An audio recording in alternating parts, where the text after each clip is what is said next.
वाल्मिक कराड 3 दिवस पुण्यात होता हे पोलिसांना समजलं कसं नाही। कराडच्या शरणागतीवरती संभाजीराजे छत्रपती यांनी हा सवाल केलेला आहे।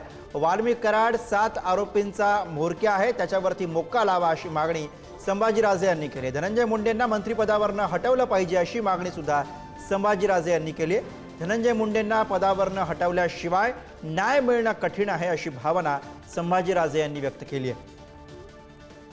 पुढचा टप्पा मी बोलून दाखवला की जर का धनंजय मुंडेंना तुम्ही पालकमंत्री पद दिलं तर मला बीडचं पालकत्व घ्यावं लागेल असं मी सगळ्या जाहीर सभेत तिथं मी बोललो होतो।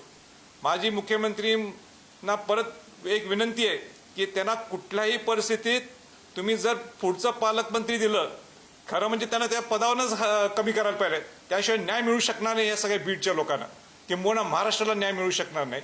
हे संघटित गुन्हे जे पद्धतीच्या चालू आहेत हे कुठे थांबवायचं असेल तर त्या मंत्र्यांना सुद्धा, धनंजय मुंडेंना सुद्धा मंत्रिपदावरनं खाली खेचणं आणि पालकमंत्री तर मुळीच न देणं या दृष्टिकोनातून तुम्ही सुद्धा भाष्य करणं गरजेचं आहे। त्यांचा राजीनामा घेण्याचा न घेण्याचा प्रश्न हा माननीय अजितदादा पवार साहेब यांचा कंप्लीट आहे, त्याच्यामुळे त्याच्यावरती मी फारसं काय बोलणार नाही।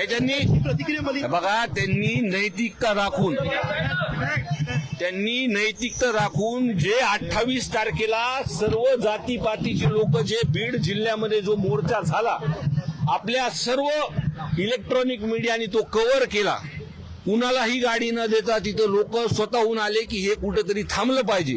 तर माझी अशी म्हणजे आमच्या सर्वांची इच्छा आहे की धनंजय मुंडे साहेबांनी नैतिकता त्यांची दाखवावी। जिल्ह्यामधली जी परिस्थिती आहे, लोकांची इच्छा आहे, त्यांनी हा तपास फास्ट ट्रॅकवर घेऊन त्यांनी राजीनामा द्यावा।